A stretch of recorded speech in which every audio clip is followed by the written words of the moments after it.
తేంగా సాదం మద్యం తయారీకి కావాల్సిన పదార్థాలు ఏంటో ఇప్పుడు చూద్దాం.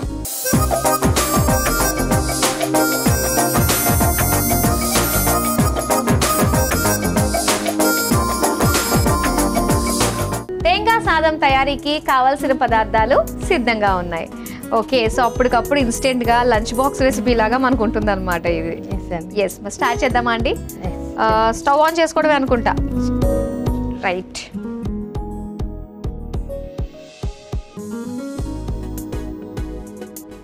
మెయిన్ ఇంగ్రీడియంట్స్ వచ్చేసి మనకి ఇక్కడ కోకోనట్ ఆయిల్. కేరళ అంటేనే కోకోనట్. అవునవును, కొబ్బరి నూనె. అక్కడ వాళ్ళ స్కిన్ టోన్కి మెయిన్ సీక్రెట్ ఏంటంటే మన ఈ కొబ్బరి బాగా వాడతారు కాబట్టి వాళ్ళది గ్లోయింగ్గా కొంచెం షైనీ ఉంటుంది కదండి కేరళ వాళ్ళు. ఇదే లాంగ్ హెయిర్, అన్ని సీక్రెట్ మన కోకోనట్. ఎస్, నిజంగా అది హెల్త్ పరంగానే అండ్ అలానే స్లిమ్ గా ఉండడానికి కూడా కోకోనట్ ఆయిల్ చాలా బాగా చాలా మంచిది. మన బ్రెయిన్ కూడా షార్ప్ ఉంటుంది, యాక్టివ్ గా ఉంటారు, స్కిన్ టోన్ బాగుంటుంది.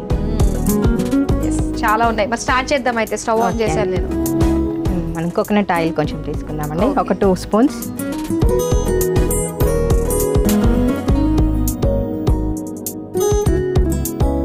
ఎక్కువ వద్దండి.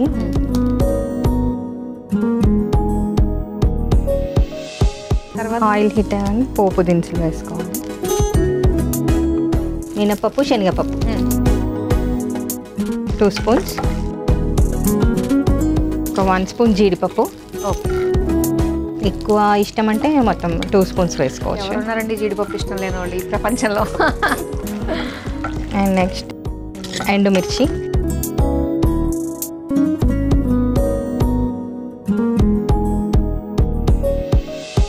కొబ్బరి నూనె వాసన వస్తుంది అలా అలా. ఓకే, తర్వాత కొంచెం ఫ్రై అవ్వగానే మనం పచ్చిమిర్చి. దీంట్లో కారం ఏం వేయమండి.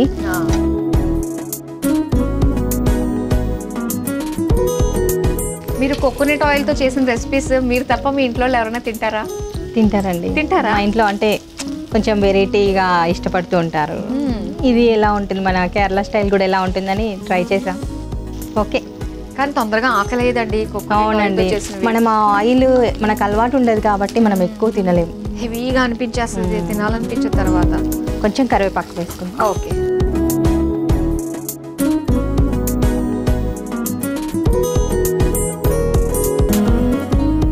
మీ ఫ్యామిలీ గురించి చెప్పండి. నాకు 2 కిడ్స్ అండి. మా వారు సాఫ్ట్వేర్ ఇంజనీర్, బాబు 10th క్లాస్. ఓకే, పాప 5th క్లాస్. పాప 5th క్లాస్. ఓకే, సో మీరు జాబ్కి వెళ్తూ ఉంటారు. ఎవరికి వాళ్ళు బిజీ అనమాట. ఓకే, సో కామన్ గా అందరూ కూర్చుని ఎంజాయ్ చేసే రోజు అంటే ఇంకా సండేనేనా? వీకెండ్స్ అంతే, సాటర్డే సండే. సో ఎందుకంటే సాఫ్ట్వేర్ కాబట్టి ఇంకా వాళ్ళకి అప్పుడే. Saturday holiday. నెక్స్ట్ ఏం వేస్తారు? నెక్స్ట్ కావాలంటే పసుపు వేసుకోవచ్చండి. సో నేను కోకోనట్ అది కలర్ అలాగే ఉండడానికి నేను వేయట్లేదు. ఓకే, నెక్స్ట్ కోకోనట్ తురుము.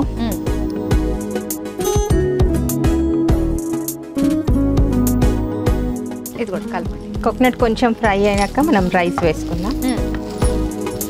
కొంచెం ఆయిల్లో ఫ్రై అవ్వాలండి. ఓకే, కోకోనట్ ఆయిల్, కోకోనట్ తురుము, కోకోనట్ ఫెస్టివల్ మనకి అలానే ఉంది. కానీ ఒకప్పుడు నిజంగా కొబ్బరికాయ ప్రతి ఒక్కళ్ళు కూడా వాళ్ళ ఇంట్లో రోజు ఉంటూనే ఉండేది. ఆ పచ్చి కొబ్బరి తినడము, ఆ కొబ్బరి కూర ఉంటుంది కదా, అసలు చిన్నప్పుడు మా అమ్మమ్మ అలా చేస్తూ ఉంటుంటే అలా తినేసేవాళ్ళం. ఇప్పుడు అసలు ఆ ఫీలే రావట్లేదు ఎందుకో. అవునండి, ఇది మన దేవుడికి కూడా ఎందుకు సమర్పిస్తామండి, చాలా వాల్యుబుల్ కాబట్టి మనం కొబ్బరికాయ ప్రతి పూజకి కొడుతూ. అవును, మనకి చాలా మంచిది. మనిషికి ఉపయోగపడేవన్నీ కూడా దేవుడి రూపంలో అలా చేస్తే మనం అలా పెడితే మనం తింటామని మన పెద్దవాళ్ళు అలా చెప్తూ ఉంటారు. ఓకే, సో ఫ్రై అయిపోయింది, మనకి ఫ్రై అయిపోయింది. కొంచెం సాల్ట్ వేసుకుందామండి. మన రైస్కి సరిపడా సాల్ట్. ఇప్పుడు రైస్ వేసేద్దామండి. ఓకే, మన బాస్మతి రైస్ బాయిల్ చేసి రెడీగా 1 కప్ రైస్.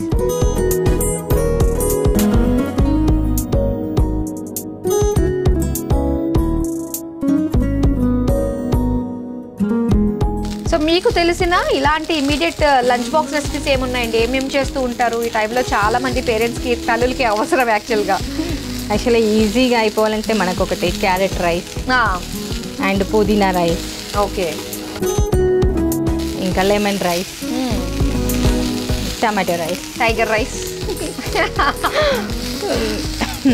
సో ఇవి ఖచ్చితంగా ప్రతి ఒక్కళ్ళ ఇళ్ళలో మార్నింగ్ ఈజీగా అయిపోయేటివి ఇవే. జస్ట్ రైస్ బాయిల్ చేసేసుకొని ఇవన్నీ జస్ట్ తాలింపు పెట్టుకొని పిల్లలు కూడా ఇష్టంగా తింటారు. మనం ఈ కర్రీస్ సాంబార్ ఏం పెట్టినా వాళ్ళు తినరు, మళ్ళీ బాక్స్ రిటర్న్ వస్తుంది. అవును, మా పాపకైతే ఎస్పెషల్లీ ఫ్రైడ్ రైస్ అంటే బాగా ఇష్టం. ఇలాంటి రైస్లో ఏదో ఒకటి పెడితే బాక్స్ కంప్లీట్ అవుతుంది, లేకపోతే రిటర్న్ వస్తుంది. ఓకే. సో పొద్దున్నే లేచి అంత చక్క పెట్టేసి మీరు ఆఫీస్కి వెళ్ళిపోతారు. చివరిగా కొత్తిమీర వేసుకొని స్టవ్ ఆఫ్ చేసి తీసుకున్నాక వేసుకుందామా? వేసేయండి. వేసేస్తాను, మళ్ళీ పైన కొంచెం వేసుకుందాం. సరే అయితే